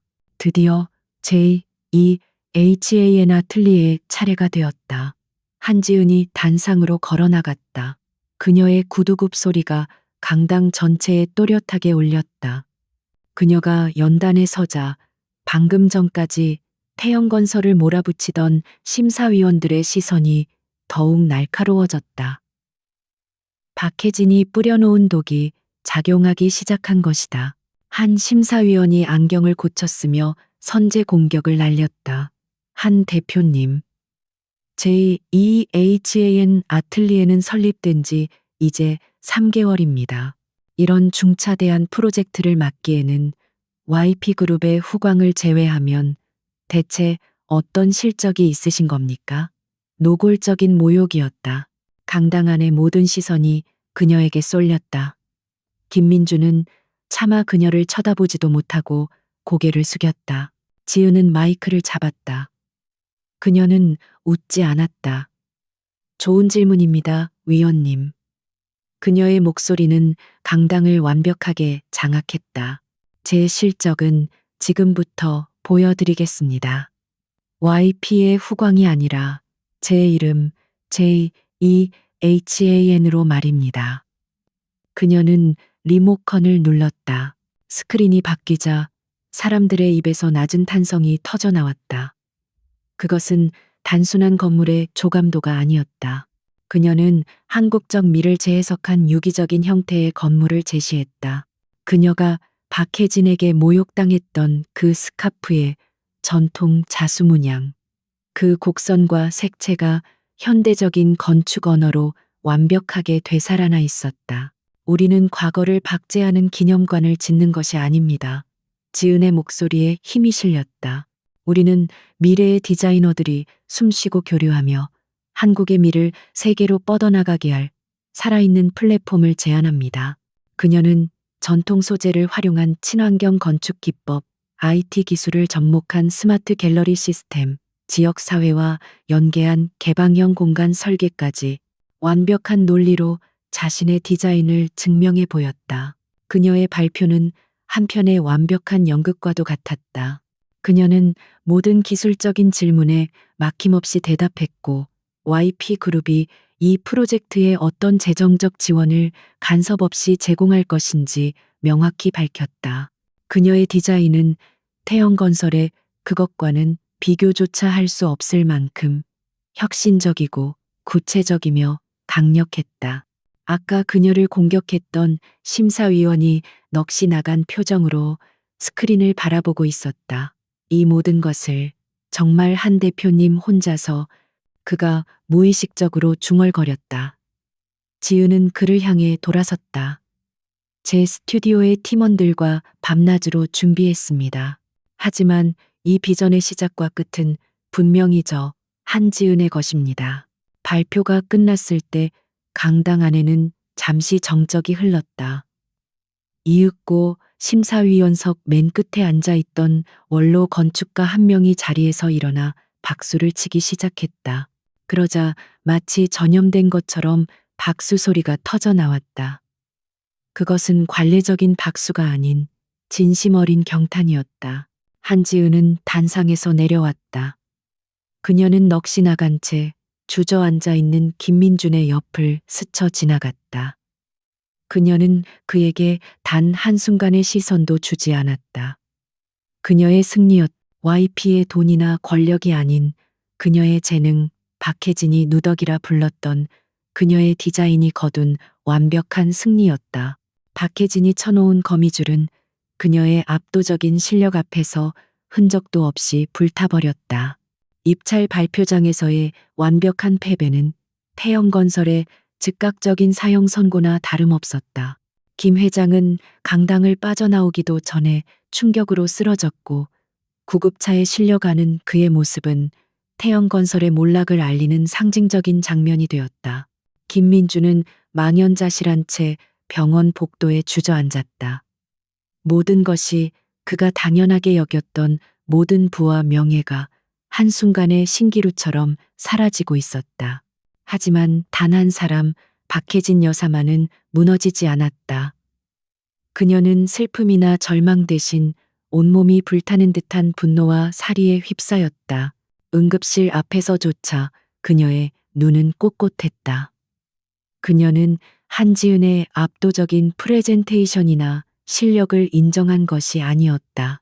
그녀의 머릿속은 오직 한 가지 생각, 감히 그 계집애가 나를 쳤다는 배신감뿐이었다. 한지은, 그 요망한 것. 그녀는 병원 복도에서 낮은 목소리로 읊조렸다. 권태민 그놈 침대에 기어들어가서 꼬리 몇 번 흔든 대가로 우리 태영을 무너뜨려. 그녀의 비틀린 사고방식은 진실을 받아들이지 못했다. 그녀에게 한지은의 승리는 실력이 아니라 부정한 관계를 이용한 더러운 술수의 결과일 뿐이었다. 그녀는 남편이 응급실에 누워있는 그 순간에도 복수를 계획했다. 실력으로 졌다면 실력 외의 것으로 무너뜨리면 그만이었다. 그녀는 한지은이 가장 아파할 곳, 그녀가 간신히 얻어낸 명예와 자존심을 다시 진창으로 끌어내릴 방법을 생각했다. 그리고 그 방법은 권태민의 명예까지 함께 묶어 추락시키는 것이었다. 다음 날 재계와 연예계를 다루는 가장 자극적인 타블로이드 신문과 온라인 매체들의 익명의 제보가 뿌려지기 시작했다. 국가 디자인 센터 입찰 공정했나? 신생 아틀리에 J.E. HAN YP 그룹 권태민 회장과의 특별한 관계 의혹, 실력인가, 스폰서인가, 한지은 대표의 화려한 데뷔 뒤에 숨은 검은 거래. 기사들은 교묘했다. 그들은 한지은의 프레젠테이션이 훌륭했다는 사실을 인정하면서도 그 배경에 부적절한 관계가 있었기에 가능한 일이었다는 뉘앙스를 강하게 풍겼다. 그들은 한지은을 YP 회장의 어린애인 신데렐라를 꿈꾸는 야심가로 몰아갔다. 심지어 지난 박혜진의 생일 파티에서 쫓겨났던 일까지 거론하며 그녀가 복수심에 권태민에게 의도적으로 접근했다고 서술했다. 이것은 박혜진의 마지막 발악이었다.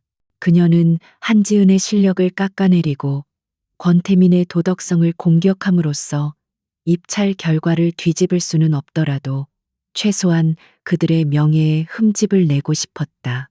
YP그룹이 국가적 프로젝트를 회장의 애인에게 맡겼다는 오명을 뒤집어 씌우고 싶었다.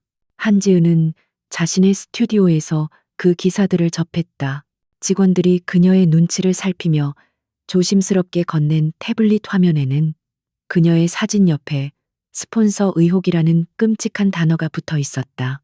그녀의 손이 차갑게 식었다. 박혜진이 또다시 가장 저열한 방식으로 자신을 공격해왔다. 하지만 이번의 분노는 지난번과는 달랐다. 그것은 자신을 향한 모욕일 뿐만 아니라 자신의 파트너인 권태민을 향한 정면 공격이었다. 또한 밤낮 없이 함께 고생한 스튜디오 직원들의 노력을 부정한 관계의 대가로 폄훼하는 것이었다. 그녀는 태블릿을 내려놓았다. 신경 쓰지 마세요. 그녀는 직원들을 향해 말했다. 저들이 원하는 건 우리가 흔들리는 겁니다. 우리는 우리 일을 계속합니다. 그녀는 태연하게 행동했지만 자신의 사무실로 돌아와 권태민의 비서실에 연락했다. 기사 보셨을 겁니다. 회장님께서는 어떻게 대응하실 생각이신지. 그녀의 목소리는 침착했지만 그 안에는 전장에서 함께 싸우는 동맹의 결의가 담겨 있었다. 권태민은 그 시각 YP그룹 본사 집무실에서 긴급 임원 회의를 주재하고 있었다. 스크린에는 박혜진이 뿌린 악의적인 기사들이 떠 있었다.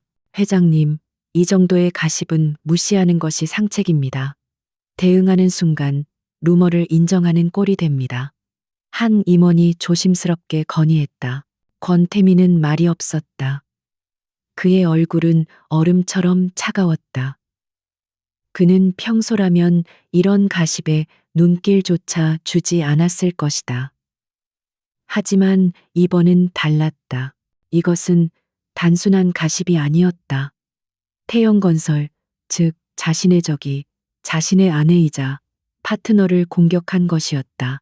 그리고 그 공격은 YP그룹의 공식적인 사업 성과인 국가 디자인 센터 수주의 정당성을 흔들고 있었다.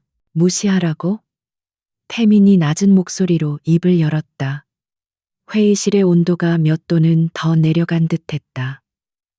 그들은 지금 내 판단력을 모욕하고 YP의 공정성을 짓밟았어.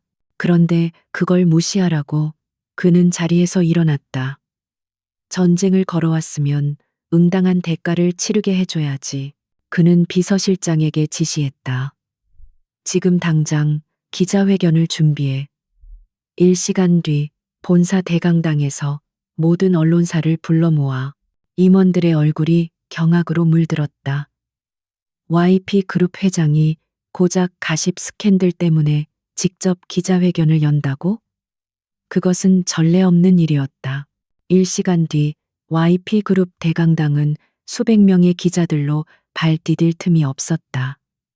그들의 얼굴에는 흥분과 의혹이 뒤섞여 있었다. 권태민 회장이 정말 스캔들을 해명하러 나온단 말인가. 마침내 권태민이 단상 위로 걸어 나왔다. 수백 개의 카메라 플래시가 일제히 터졌다. 그는 눈 하나 깜빡하지 않고 마이크 앞에 섰다. 오늘 이렇게 갑작스럽게 기자회견을 열게 된 것은 최근 불거진 불미스러운 루머에 대해 YP그룹의 공식 입장을 명확히 밝히기 위함입니다. 그의 목소리는 강당 전체를 압도했다. 결론부터 말씀드리죠. JEHAN 아틀리에 국가 디자인 센터 수준은 한지은 대표의 압도적인 실력과 비전이 이뤄낸 정당한 결과입니다. 그는 한지은을 한 대표라고 분명하게 호칭했다. 일부 언론에서 제기한 저와 한 대표 사이의 부적절한 관계 운운하는 것은 사실무근의 저열한 음해입니다. 기자들의 손이 바쁘게 움직였다. 그렇다면 두 사람의 관계는 무엇이? 한 기자가 질문을 던지려 했지만 태민이 손을 들어 막았다. 하지만 오늘 제가 이 자리에 선 진짜 이유는 그 루머를 해명하기 위함이 아닙니다. 태민의 눈빛이 순식간에 얼음장처럼 차가워졌다. 이 음해의 배후에 누가 있는지 YP는 이미 파악하고 있습니다. 강당 안이 술렁였다. 이것은 공정한 경쟁에서 패배한 자가 승자를 모욕하기 위해 벌인 비열한 여론 조작입니다. 그는 리모컨을 눌렀다. 그의 뒤편 대형 스크린에 오늘 아침에 가십 기사들이 아닌 전혀 다른 문서들이 나타나기 시작했다. YP그룹은 공정한 경쟁을 존중하지만 불법적인 비방과 업무 방해 행위는 결코 용납하지 않습니다. 스크린에는 태영건설, 비자금 내역, 정관계 로비 리스트, 수년간의 분식 회계 및 탈세 증거 자료들이 빼곡하게 떠올랐다. 기자들의 입에서 경악의 탄성이 터져 나왔다. 이것은 단순한 경고가 아니었다. 이것은 태영건설이 지난 수년간 저질러온 불법 행위의 일부입니다. 태민이 차갑게 선언했다. 그들은 심지어 이번 국가 디자인 센터 입찰 과정에서도 심사위원들에게 금품을 제공하려 시도했습니다. 그는 박혜진이 접촉했던 심사위원들의 명단과 그 증거까지 공개해버렸다. YP그룹은 오늘부로 이 모든 자료를 검찰과 국세청에 정식으로 제출합니다. 또한 허위 사실을 유포하여 YP그룹과 한지은 대표의 명예를 훼손한 태영건설의 박혜진 여사를 포함한 관련자 전원을 명예훼손 및 업무방해 혐의로 고소합니다. 이것은 기자회견이 아니었다. 그것은 권태민이 박혜진과 태영건설을 향해 발사한 공개적인 처형 선고였다. 박혜진이 던진 가십이라는 돌멩이는 권태민이라는 거대한 산을 흔들어 부정부패라는 바위를 굴러 떨어지게 만든 것이다. 그 시각 병실에서 뉴스를 보던 박혜진 여사의 얼굴에서 핏기가 사라졌다. 그녀의 손에서 리모컨이 떨어졌다. 그녀가 한지은을 무너뜨리기 위해 쏜 화살이 자신의 심장을 꿰뚫어 버린 것이다. 그녀는 자신이 건드린 것이 단순한 옥탑방 계집애가 아니라 YP그룹 그 자체, 그리고 그 뒤에 버티고 선 권태민이라는 거대한 야수였음을 뒤늦게 깨달았다. 서울의 심장부 대한민국 상류층의 허영과 권력이 집결하는 아우라 그랜드 홀의 거대한 크리스탈 문이 열렸다. 오늘은 1년 중 가장 큰 규모의 자선 갈라 디너가 열리는 밤이었다. 수백억 원의 기부금이 오가는 이 자리는 단순한 자선 행사가 아니라 자신들의 건재함을 과시하고 새로운 권력의 지도를 그리는 사교계의 전쟁터였다. 이 화려한 전쟁터에 초대받지 않은 불청객처럼 혹은 몰락한 왕족처럼 박혜진 여사와 김민준이 모습을 드러냈다. 그들이 홀에 들어서는 순간 유쾌하게 흐르던 음악 소리가 잠시 멎는 듯 했다. 모든 시선이 그들에게 쏠렸다. 동정이 아닌 노골적인 호기심과 경멸이 뒤섞인 시선이었다. 태영건설의 부도설, 권태민 회장의 폭탄 선언 같은 기자회견, 그리고 검찰 수사. 그 모든 소문의 중심에 선 두 사람이 감히 이 자리에 나타나리라고는 아무도 예상하지 못했다. 박혜진은 남편이 병원에 쓰러져 있는 와중에도 억지로 최고급 드레스를 챙겨 입었다.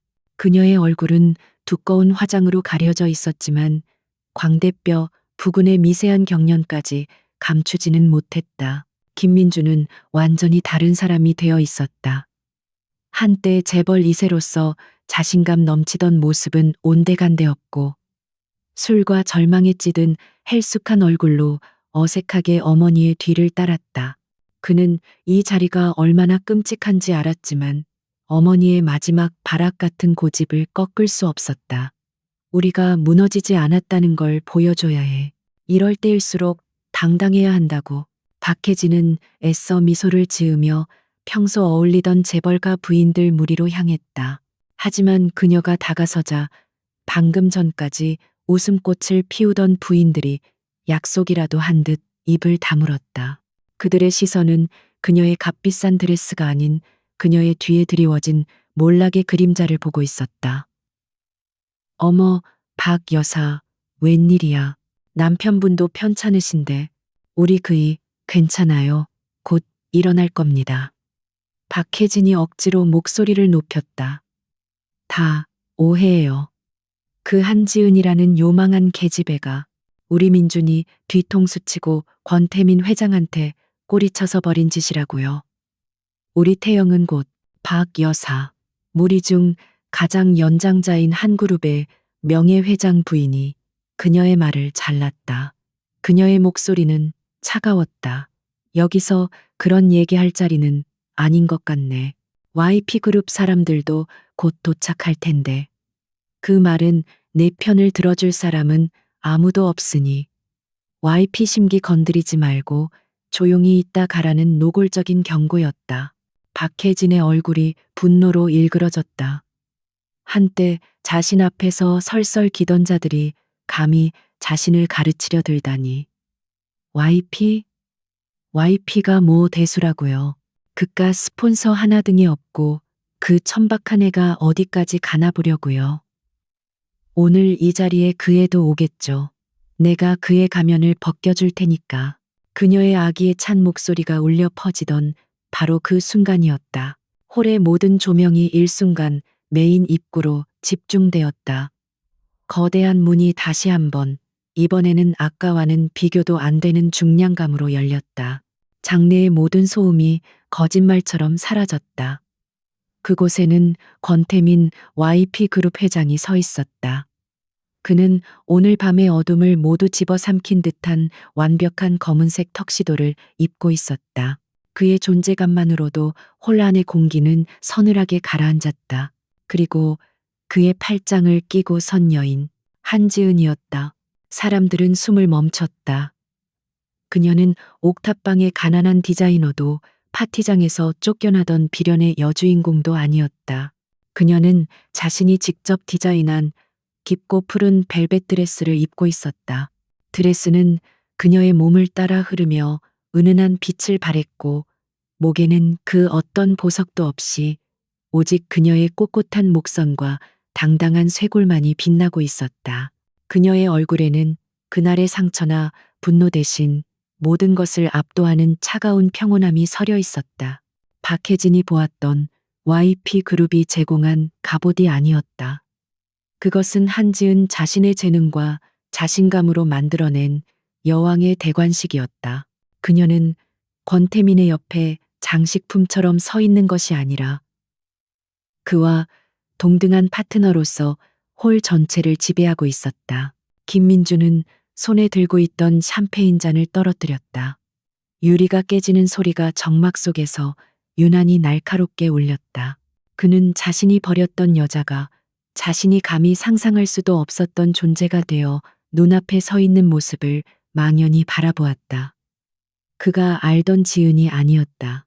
아니, 어쩌면 그가 단 한 번도 제대로 알려고 하지 않았던 그녀의 진짜 모습이었을지도 몰랐다.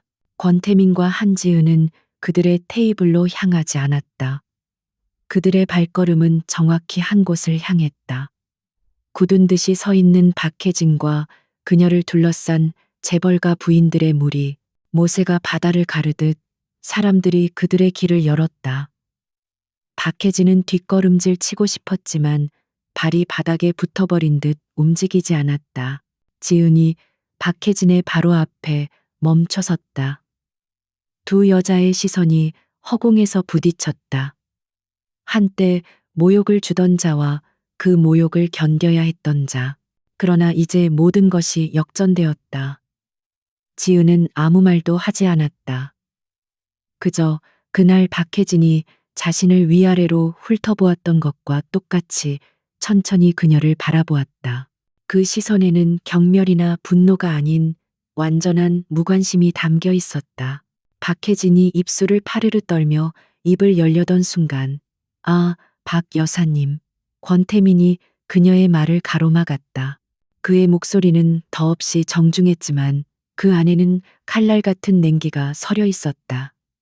남편분께서 편찮으시다고 들었는데 이런 자리에 나오실 줄은 몰랐습니다. 태영건설의 위기 극복 의지가 참으로 대단하십니다. 그것은 노골적인 조롱이었다.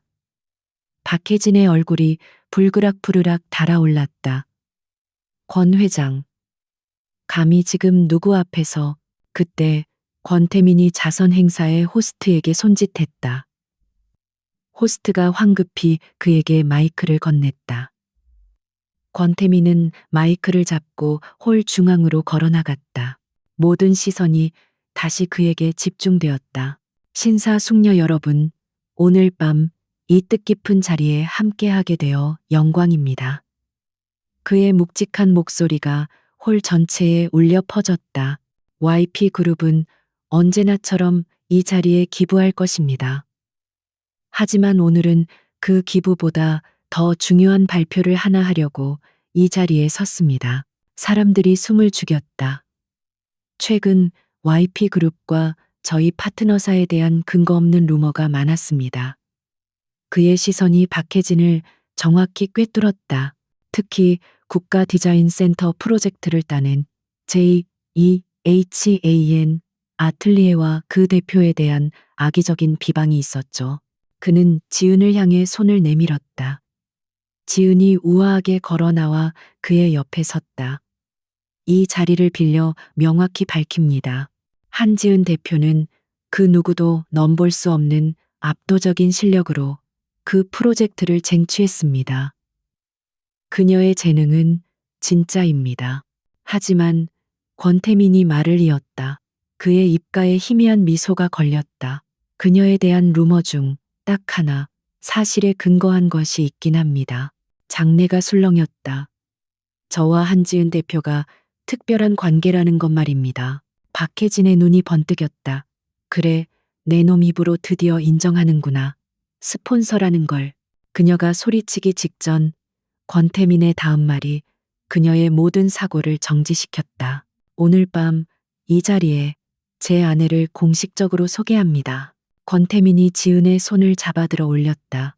그리고 그녀의 손등에 가볍게 입을 맞췄다. JEHAN 아틀리에 한지은 대표이자 YP그룹의 안주인, 제 법적인 아내 권지은입니다. 정적, 홀 안에 모든 것이 얼어붙었다. 애인이나 스폰서가 아니었다. 아내였다. YP그룹의 안주인. 박혜진이 누더기라 부르며 바닥에 내팽개쳤던 그 여자가 이제는 자신이 감히 올려다볼 수도 없는 자리에 정식으로 앉아 있었다. 박혜진의 입에서 거짓말 하는 쉰 목소리가 새어나왔다. 그럴 리 없어. 저 천한 것이 어떻게. 바로 그 순간이었다. 홀 안에 있던 모든 기자들과 재계 인사들의 휴대폰이 일제히 속보 알림으로 울리기 시작했다. 띠링, 띠링, 띠링. 그 소리는 마치 박혜진의 사형 선고를 알리는 종소리처럼 울려 퍼졌다. 속보 검찰, 태영건설 비자금 혐의로 박 회장 병상에서 체포 영장 집행. 속보 박혜진 여사, 수백억 원대 횡령 및 주가 조작 공모 혐의로 출국 금지. 속보 태영건설, 모든 자산 동결 및 압류 절차 돌입. 사실상 파산. 한 기자가 자신도 모르게 그 속보를 소리내어 읽었다. 홀 안의 모든 시선이 이제 권태민과 한지은이 아닌 박혜진에게로 향했다. 권태민은 이 순간을 완벽하게 계획했다. 자신의 아내를 공식적으로 소개하는 바로 그 순간, 자신의 적에게 마지막 확인 사살을 날린 것이다. 박혜진은 휴대폰 화면을 멍하니 바라보았다. 자산 동결, 출국 금지, 공모 혐의. 그녀의 눈동자가 초점을 잃고 흔들렸다. 김민주는 그 자리에 주저앉아 머리를 감싸 쥐었다. 모든 것이 끝났다. 박혜진은 천천히 고개를 들어 한지은을 바라보았다. 지은은 여전히 그 자리에 권태민의 옆에서 그녀를 내려다보고 있었다. 그날 파티장에서 자신이 지었던 그 오만한 표정과 똑같은 표정을 짓고 싶었지만 지은의 얼굴에는 오직 차가운 연민만이 스쳐 지나갈 뿐이었다. 아, 박혜진의 입에서 의미 없는 소리가 터져 나왔다. 그녀는 더 이상 소리칠 힘도 저주할 힘도 남아있지 않았다. 그녀의 오만함, 그녀의 권력, 그녀의 부, 모든 것이 이 순간 완벽하게 파괴되었다. 그녀는 그 자리에 무너져 내렸다. 모든 것이. 권태민은 마이크를 내려놓았다. 그는 무너져 내린 박혜진과 김민준에게 단 한순간의 시선도 주지 않았다. 그는 오직 지은의 허리를 감싸 안았다. 가시죠, 여보. 쇼는 끝났으니. 두 사람은 모든 것이 무너져 내린 아수라장을 뒤로하고 그들이 처음 등장했던 것처럼 당당하게 홀을 빠져나갔다.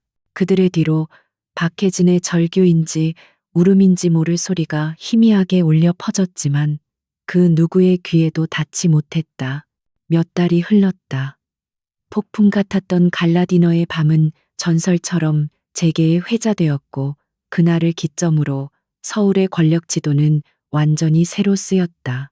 한때 건설업계의 거목이었던 태영건설은 역사의 뒤안길로 허무하게 사라졌다. 권태민이 공개한 증거들은 빙산의 일각에 불과했고 검찰의 수사가 시작되자 수십 년간 묵인되어 왔던 추악한 고리들이 본물 터지듯 쏟아져 나왔다. 박혜진 여사는 법의 심판을 피할 수 없었다. 수백억 원대의 횡령, 배임, 주가 조작, 그리고 뇌물 공여 혐의까지. 그녀는 법정에서도 마지막까지 한지은과 권태민을 저주했지만 그녀의 발악은 철저한 증거 앞에서 무력했다. 결국 그녀는 남은 생의 대부분을 차가운 감방에서 보내게 되었다. 화려한 드레스와 보석 대신 수인복만이 그녀의 마지막을 장식했다. 김민주는 모든 것을 잃었다. 아버지 김 회장은 경상에서 조사를 받던 중 결국 깨어나지 못했고 어머니는 감옥에 갔다. 그가 지키려 했던, 아니, 그가 포기하지 못했던 부와 명예는 한순간에 잿더미가 되었다. 그는 파산의 굴욕 속에서 평범한 시민으로 전락했다. 하지만 그 무엇보다 그를 고통스럽게 한 것은 자신이 버렸던 여자가 이룬 눈부신 성공을 매일 목격해야 하는 현실이었다. 그는 좁은 원룸텔의 낡은 TV에서 올해의 디자이너상을 수상하는 한지은의 모습을 보았다. 그녀는 여전히 꼿꼿하고 당당했으며 이제는 그가 감히 이름조차 부를 수 없는 존재가 되어 있었다. 그는 그날 어머니의 모욕 앞에서 침묵했던 자신의 비겁함을 평생을 두고 후회하며 살아가야 했다. 그것이 그가 받은 가장 무거운 형벌이었다. 한지은의 제2 헤이 앤 아틀리에는 그야말로 업계의 신성이 되었다. 국가 디자인 센터 프로젝트는 그녀의 비전대로 차질 없이 진행되었고, 그녀의 이름은 단순한 YP 그룹 안주인이 아닌 천재 디자이너 한지은으로 확고히 각인되었다. 그녀가 바닥에 내팽개쳐졌던 그 스카프의 문양은 이제 그녀의 아틀리에를 상징하는 시그니처가 되어 전 세계 VVIP들의 사랑을 받았다. 그녀의 성공은 권태민의 지원이 아닌 오직 그녀 자신의 실력으로 이룬 것이었다. YP그룹의 후광은 그녀가 마음껏 날아오를 수 있는 바람이 되어 주었을 뿐, 날갯짓은 오롯이 그녀 자신의 힘이었다. 그녀는 더 이상 누군가의 그늘에 기댈 필요가 없었다. 그녀 자신이 이미 거대한 빛이 되어 있었다. 권태민과의 관계 역시 새로운 국면을 맞이했다. 두 사람은 여전히 펜트하우스의 양 날개를 사용했지만 그들 사이에 보이지 않던 벽은 서서히 허물어지고 있었다. 그들은 더 이상 전략적 동맹이 아니었다. 비즈니스 파트너이자 서로의 가장 든든한 지지자였으며 때로는 치열하게 논쟁하는 유일한 상대였다. 그들은 서로를 통해 자신과 닮은 고독과 열정을 보았다. 그날 밤 한지은은 국가 디자인 센터의 야간 조명 설계를 검토하고 늦게 펜트하우스로 돌아왔다. 거실은 어두웠지만 권태민의 서재에서만은 빛이 새어 나오고 있었다. 그녀가 조용히 지나치려 할 때 서재문이 열리고 권태민이 그녀를 불렀다. 지은 씨, 잠깐 들어오시죠. 서재 안 거대한 마호가니 책상 위에는 뜻밖의 물건이 놓여 있었다. 3년 전 두 사람이 처음 만났던 날 서명했던 바로 그 결혼 계약서였다. 지은의 심장이 미세하게 내려앉았다. 계약 기간 3년. 아직 2년도 채 지나지 않았지만 그는 이 계약을 파기하려는 것일까? 아니면 연장하려는 것일까? 이걸 왜 꺼내셨죠? 지은은 침착하게 물었다. 그녀의 목소리는 어떤 상황에서도 흔들리지 않도록 훈련되어 있었다. 권태민은 그녀를 물끄러미 바라보았다. 그의 차가운 눈빛 속에 아주 희미하지만 따뜻한 무언가가 감돌고 있었다. 이 계약서는 이제 무의미해졌습니다. 그가 낮은 목소리로 말했다. 나는 이 계약을 맺을 때 내게는 YP를 지킬 방패가 필요하다고 생각했죠. 내 뒤를 치지 않을 야망 없는 방패. 그는 계약서를 집어들었다. 하지만 나는 틀렸습니다. 그는 지은에게로 한 걸음 다가왔다. 당신은 내 방패가 아니었습니다. 당신은 처음부터 나와 함께 싸울 검이었고 내가 미처 보지 못했던 새로운 영토를 개척할 파트너였습니다. 그의 시선이 그녀의 눈을 정면으로 마주했다. 이 계약서는 당신이라는 사람을 담기에 너무나 초라합니다. 지은은 숨을 죽인 채 그의 다음 말을 기다렸다. 권태민은 책상 위에 있던 은제 라이터를 집어들었다. 그리고는 망설임 없이 계약서의 한쪽 끝에 불을 붙였다. 종이가 타들어가며 두 사람의 얼굴을 붉게 비췄다. 그들의 관계를 규정했던 유일한 법적 구속력이 잿더미가 되어 잿더리 속으로 사라지고 있었다. 권태민 씨. 지은이 놀라 그를 불렀을 때 그는 불타버린 계약서의 제위에 전혀 다른 종류의 서류 한 장을 내밀었다. 그것은 하얗고 깨끗했다. 제목은 단 2글자. 혼인신고서. 나는 조건으로 맺어진 관계를 끝내고 싶습니다. 태민이 말했다. 그의 목소리는 여느 때처럼 낮고 차분했지만 그 안에는 분명한 진심이 담겨 있었다. 대신 어떤 조건도 기한도 없는 완전히 새로운 계약을 제안하고 싶군요. 당신의 옆자리를 YP 그룹의 안주인 자리가 아니라 권태민의 아내라는 자리를 영원히 내게 줄 수 있겠습니까? 그것은 그가 할 수 있는 가장 솔직한 고백이었다. 지은은 한참 동안 그와 그가 내민 혼인 신고서를 바라보았다. 그녀의 눈가가 천천히 따뜻하게 휘어졌다. 그녀는 그가 내민 펜을 집어들었다. 그리고 망설임 없이 배우자란에 자신의 이름 한지은 세 글자를 또박또박 적어 내려갔다. 이 계약서의 조건, 그녀가 펜을 내려놓으며 말했다. 마음에 드네요. 다음 날 아침 새로운 해가 서울 위로 떠올랐다. 펜트하우스의 거대한 통창 너머로 한지은이 설계한 국가 디자인 센터의 골조가 아침 햇살을 받아 눈부시게 빛나고 있었다. 권태민은 커피잔을 든 채 서류를 검토하는 지은의 어깨를 감쌌다. 두 사람은 함께였다. 더 이상 복수를 위한 동맹이나 전략적인 파트너가 아니었다.